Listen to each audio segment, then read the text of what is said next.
Hello, Slashies, and welcome to Slash, a horror podcast where we talk about the scares, the screams, and the spooky stuff. My name is Grace. And my name is Wouter, and that's Lufa in the background. Today we have a very special episode for you guys. We're going to be talking about The Color Out of Space, the new Nick Cage flick, new. Yes.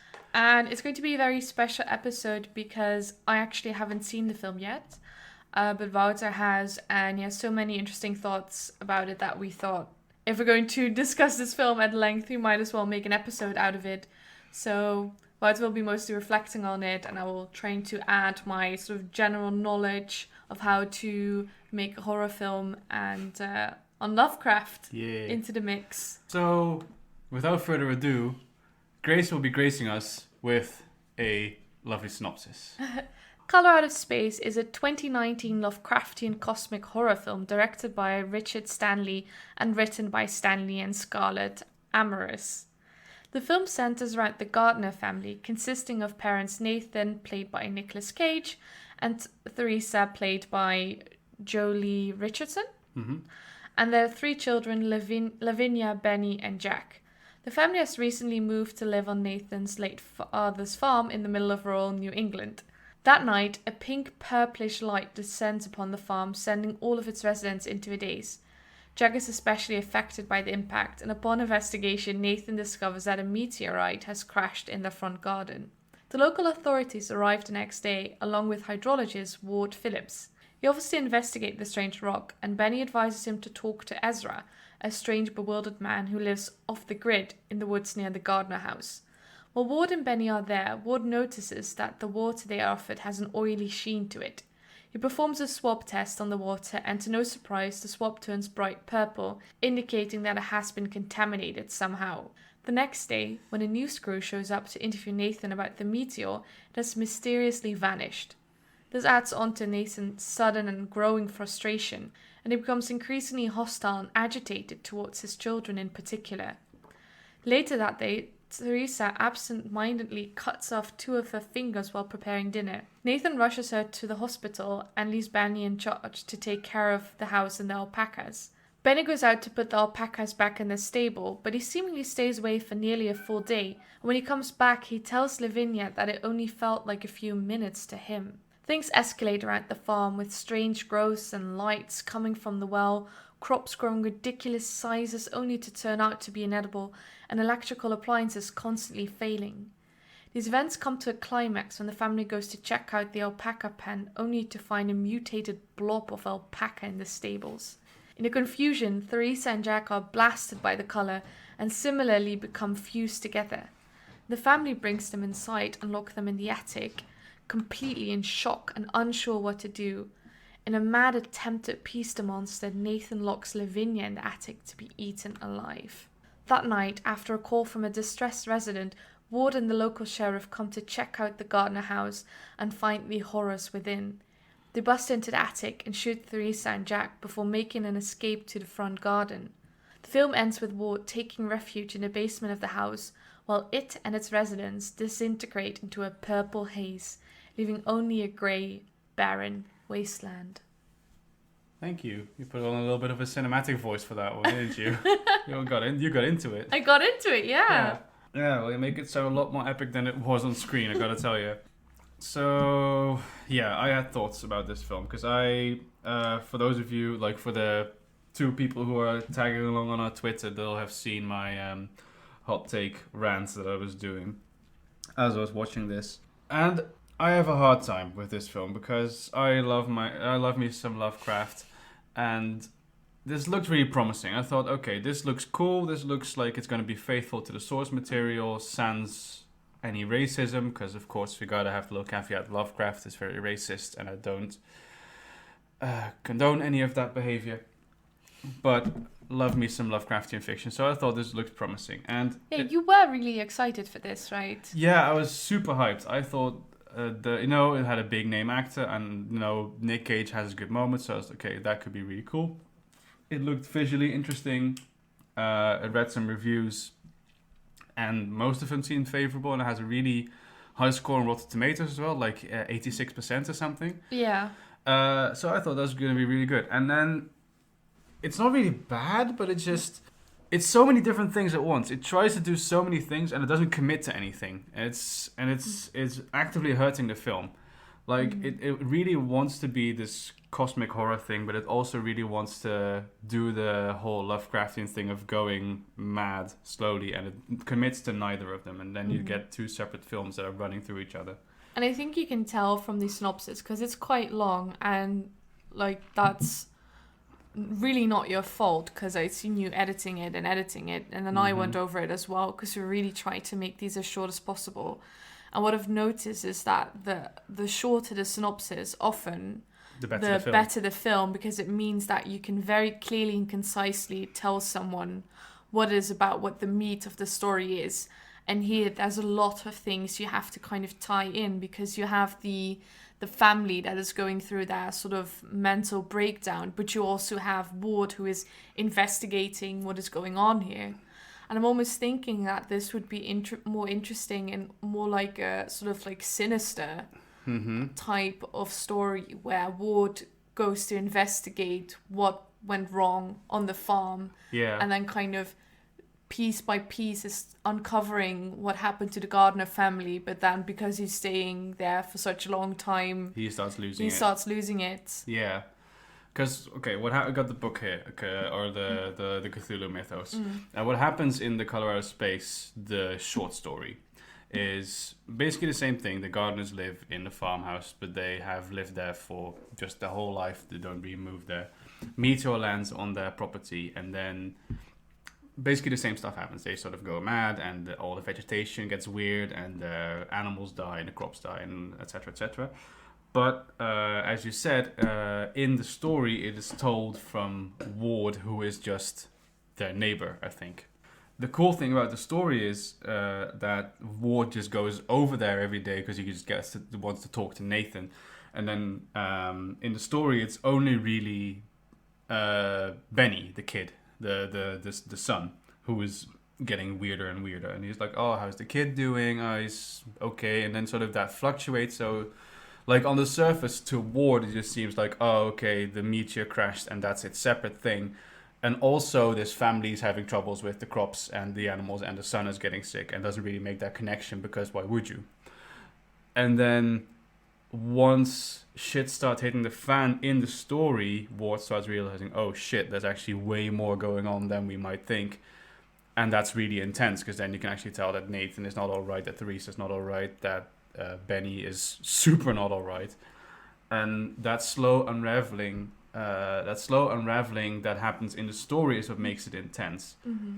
But because the film has chosen to make the gardeners the focal characters, you don't really see any build-up of that tension. You don't really see that slow unraveling, because things from the moment that meteor hits are just constantly weird.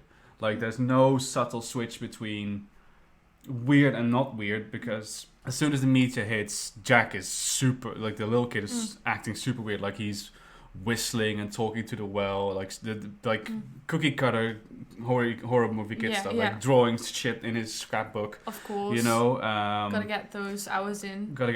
Yeah, so the switch is super instantaneous, and that sort of takes all the tension away from the ending, which could have been a way cooler scene where Ward and the sheriff walk into the house and find the absolute mess that it is. Yeah. But we, the audience, have already seen that and have already had that whole revelation of, oh, this is really weird. So that oh my god factor is kind of gone. It almost feels to me like they could have just gone the route and thought to themselves, well, what we think is really interesting is not so much this outsider that's like recording this story and uncovering this really horrible thing that happens to this family, but we are interested in sort of this descent into madness of the family because of this cosmic horror. And that's fine. They should have stuck to that.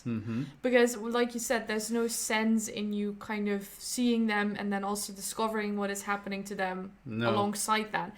And it feels like maybe they were a little bit insecure that if they'd stick to just the family not doing well, that you as the audience, or we as the audience, would think, oh, I don't understand this. I need someone to explain to me that the water is weird, and I need someone to explain to me what the meteor does and why this is affecting people. Yeah. But what I think works well and works less well in horror films is the more you explain the rules of the monster, Mm-hmm. the more you're going to tangle yourself in sort of that web of rules. Yeah. Because then suddenly, okay, so we know now that the meteor affects the water. Yeah. Does it just affect the water? No. No, it also affects them mentally. How does it do that? And it affects all electrical appliances. Yeah, and also physically. Yeah. And it works with electricity and it mutates people. And then suddenly, because you've decided that you were going to kind of chart how it works, that seems really messy that it can do all these different things. Yeah. When if you just don't say, well, we don't know how it works, and any of this could be the meteor or it could be your imagination, Yeah. that is much more scary. Yeah, definitely. And there is some really cool, like, psychological madness horror in there, I gotta say. And I'm really sad that we get so little of it, because there's so many, like, there's little cool things. Like, I love, like, the way it interacts with electrical appliances is cool. Because, for example, I'm gonna say the color or it. The color, for example, interrupts phone calls, like when Nathan is trying to call Lavinia. I had no idea what that child was called until I saw the credits. No idea. They pronounced it so weird. Tries to call her from hospital, and it makes it sound like he's shouting at her over the phone, like he's super angry when he's just trying to tell them, "Hey, mom's alright, I'm coming home now." And then he comes home and she's like, "Why were you super angry with me on the phone?" And he was like, "No, I thought you were shouting at me." Oh, And then it sort of creates conflict between them, and sort of that's really cool. And then also it affects all the computer screens and TV, so they sort of show this purple static, but you can clearly see these sort of shapes in them, like really vaguely. Okay. And then every time after something fucked up happens, like the mom-son monster and everything, Nathan just goes to sit down in front of the TV and just watch the static. Just for hours on end, and it's the creepiest shit. And even after the house already crumbling, he's been shot by the sheriff, he just walks back into the house and sits back in front of the TV. Love that. Why can't I have just more of that? You know? Yeah. Like, and then you have something where the color is affecting them mentally, and that's still super explicit, and it's still super creepy and weird. But that also creates a more distinct outside-inside thing, because now. And I really hate this. They make such a big thing out of Ward not drinking the water. Like, he instantly notices that water looks weird. I'm not going to drink this, you know? And then they come to investigate it at the end of the movie, Ward and the sheriff. Sheriff is a complete outsider and like, okay, these people have not been affected by this thing at all. They just walk in the scene, so they should be safe. And then the sheriff just gets grabbed by a tree for no reason. Like, the tree just sort of eats him alive. Yeah, because they can do that. So the whole thing you've established about safety is gone. And then the house sort of just collapses on itself and disintegrates, and Ward is in the house. But then, because he hasn't touched anything, he is miraculously fine. That's really strange. So the rules to as what the meteor can do are so, as you said, so undefined. Yet so defined. Yet so concrete. And that is one of the sort of where the film stumbles, I think. Yeah. Which is a shame. I liked what maybe the best part for me was even okay, sorry. Ezra. Right. Oh, the bewildered strange man. Yeah, I'm tiptoeing around the H word. He's a homeless guy, basically. Okay. Yeah. They call him a hippie, but I don't think he's really a hippie. He's just they sort of imply that he saw the meteor coming because him living off the grid. Like, he's one of those dudes that has like a radio setup, you know, right, like intercepting frequencies and shit. And he also uses it to listen into the soil, and he tells them he can hear the meteor and whatever. You know, he's sort of supposedly already ascended. You know, he's he is in with the occult, and he's a cool guy. I like him. He's sort of, he doesn't really exposition anything, but he sort of exposes in a very cryptic way what the meteor is doing to him, to the forest and to the surroundings. He's like, it distorts time and space. It makes everything you feel inside come outside, and everything that's outside come into you. He explains that it blends reality, and I think that's nice. I like a character that's open to the whole influence. And then by the end, when they come back to his house, Ward and the sheriff, Ezra is sitting there, and he's clearly also like disintegrating and shit.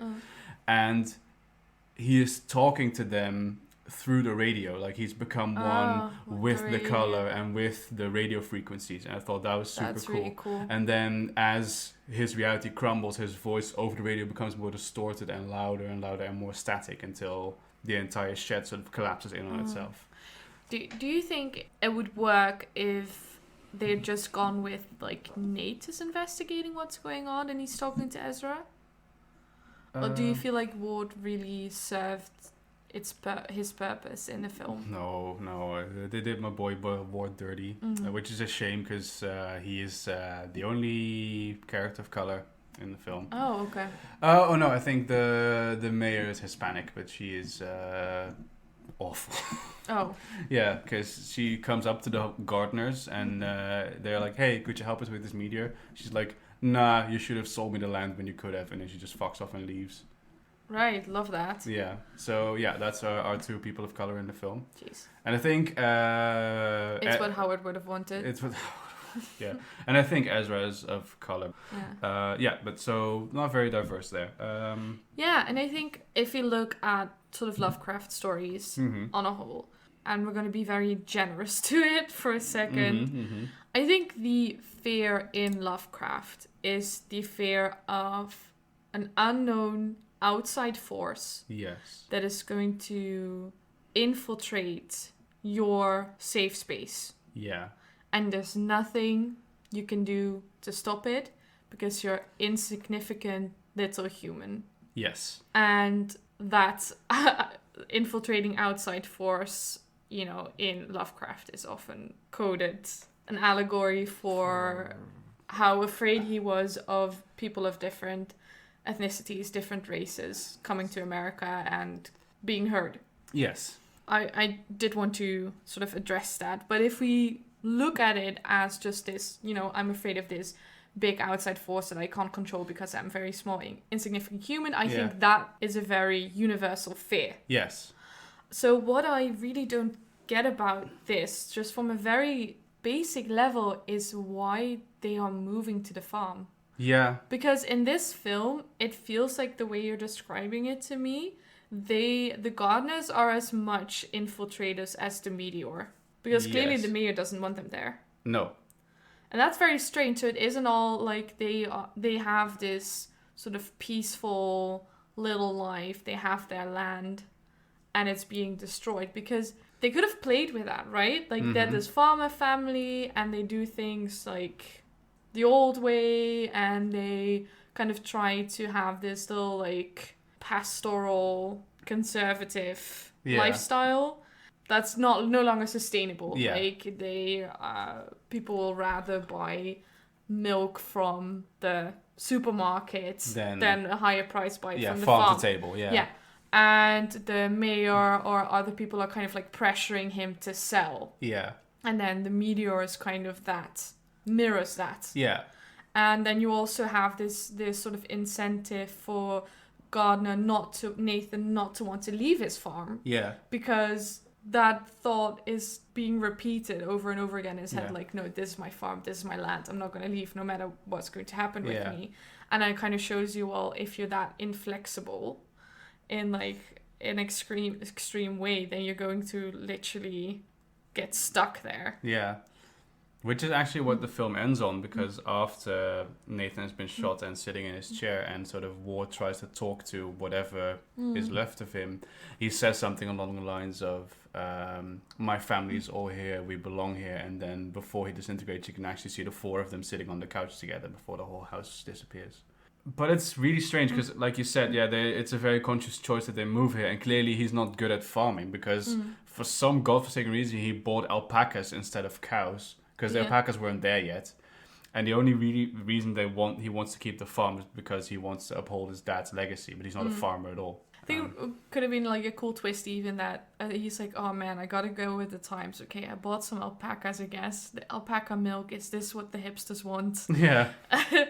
Something like that. Yeah, definitely. Yeah. I think you nailed it by what you said about Lovecraftian horror. And I think what the film sort of missed as well, what really shines through in the book is also, I think, the feeling of isolation, because a huge thing in the story is that the farm is super remote and that it's not easy for them to get help. Like the closest thing they have to help is Ward, because he is their neighbor and he lives like one field over, and then the next town over is Arkham, and that's like a 3-hour drive. I think they had cars. Yeah, they had cars. This is the 1920s. Sorry, my mind was like asylum. No, yeah. Arkham Asylum. Well, named after Arkham from the Lovecraft novels. Yes. Oh. Yeah, Arkham was in Lovecraft first and Batman second. I feel really bad that I don't know this, since I am quite a bit of a Batman fan. That's okay. That's took me a while as well. Where was I? Yeah. So, and in the book, and this is also where the choice to make this take place in contemporary times sort of hurts the film. Like, the book takes place in the early 1900s, where modes of transportation and communication were a little less sophisticated than it is nowadays. So you don't have, like, you have phone lines, but you don't have, like, mobile phones, and you have a few cars, but you mostly have, like, horses and stuff. Still, at least if you're that rural. So getting to and from places, like to get help or to get to a hospital, is way harder. But living in the year 2020, where you have cell phones, cars are plenty, and like the nearest hospital is an hour away, which is not that long at all. They still make a huge thing of being isolated, even though people get to and from the farm really willy-nilly. So they sort of miss that feeling of being all by yourself with nobody to help you. So I do think there are quite a lot of like films that are set in contemporary times that do manage to create that sense of isolation. Yeah, definitely.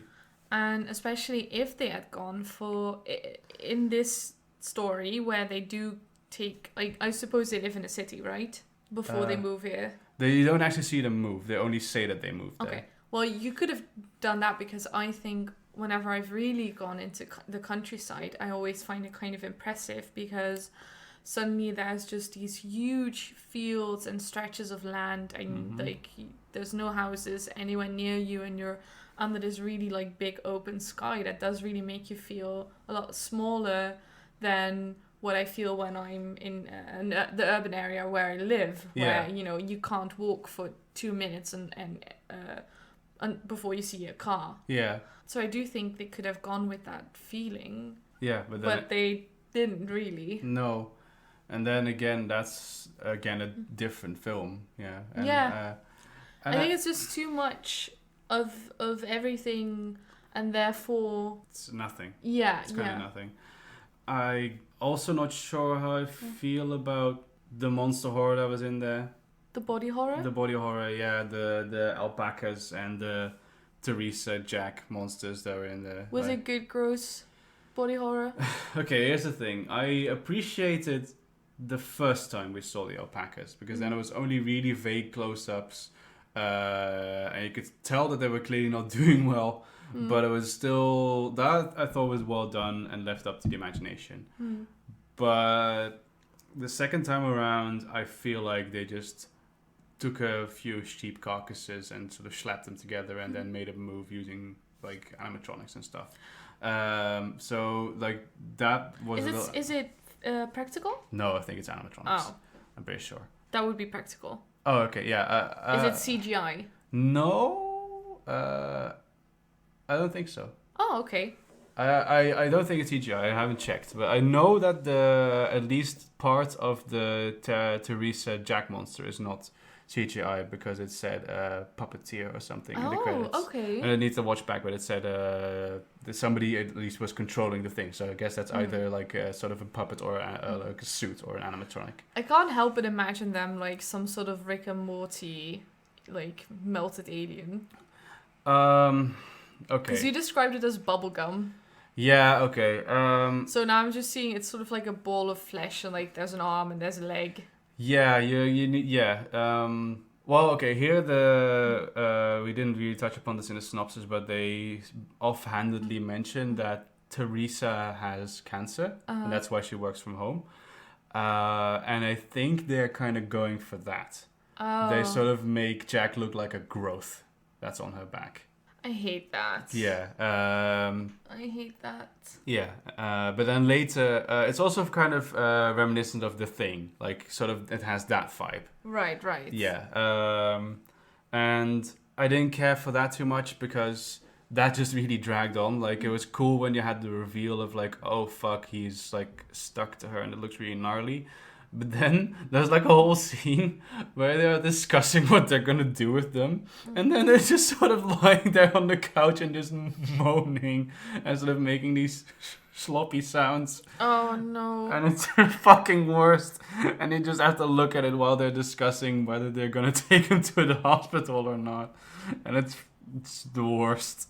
So it really just drags on a little bit too much for me. The initial shock is long gone, and then it just becomes uncomfortable in the bad way. Yeah, I'm not a fan of that kind of horror, to be honest. No, I took But yeah, so that took a little bit of the seriousness away from me. yeah, it's often the case because your body really can't deal with disgusting stuff for like a prolonged period of time before you either, get ill or you start to laugh it off. Yeah, you just got desensitized. Yeah. Yeah, because the visual that you're describing to me now does sound really funny.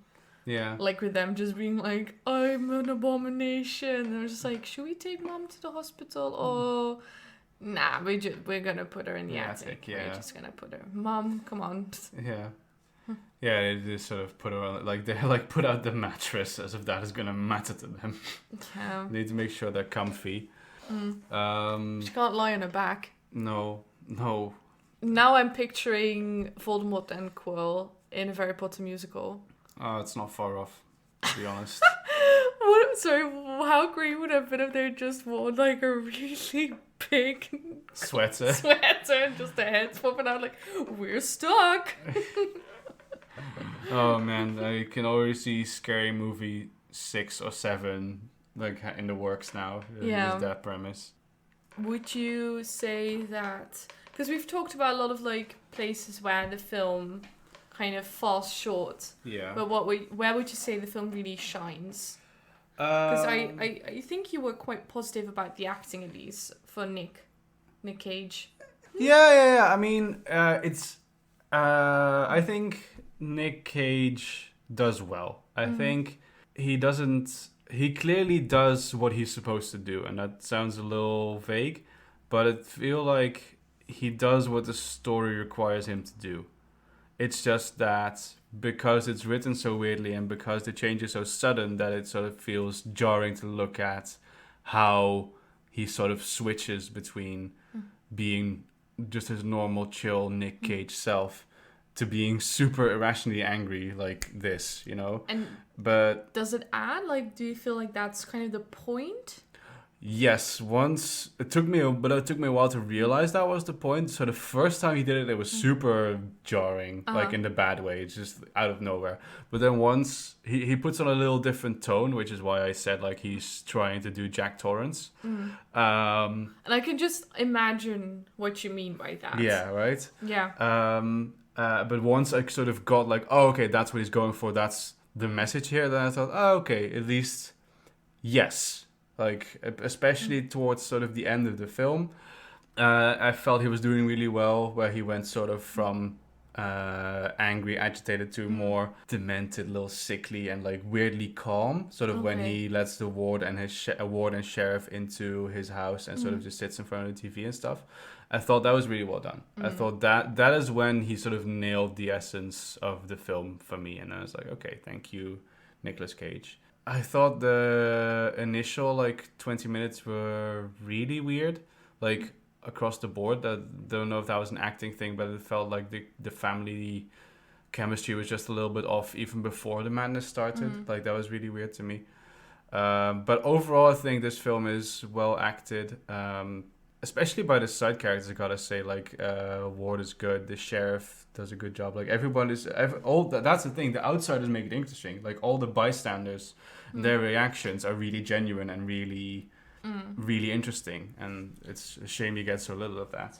Would you have preferred like maybe a more sinister like film where maybe we do get these flashbacks into the Gardens family, but it's mostly like Ward investigating what's going on? Yes, I would have.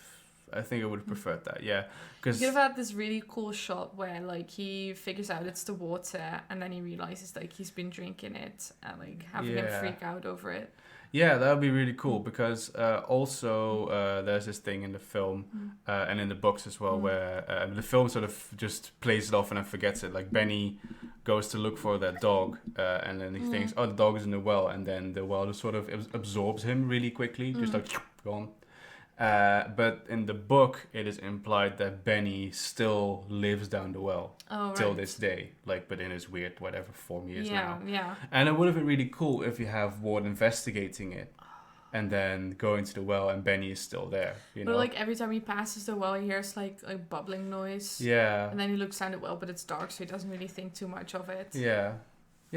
Would have been super cool. I hate that. That would have been so good. Yeah, missed opportunity, I suppose. Yeah. But I don't want to shit on like the writing on the film too much because Lovecraft is just notoriously hard to adapt. Incredibly hard. Yeah. Well, first of all, there's a lot of material in there that you don't want to adapt. Yeah. As in, you kind of have to really try to get these stories back to their sort of core fear. Yes. And really like sanitize it of the really horrible racial implications that are way too often there. Yeah. Although I gotta say, to my memory, The Color Out of Space is actually doesn't really have that. I mean, The Color Out of Space is kind of is what on that part a really clean, safe bet. Of course, but you don't want to adapt it in such a way that it does seem that you're talking about like an invasion from a different country. Yes, fair enough. Like, I can imagine this going really wrong with someone kind of accidentally connecting this to like immigration crisis or something. Yeah, fair enough. So you have to be really mindful that this material likes to attach itself to those themes.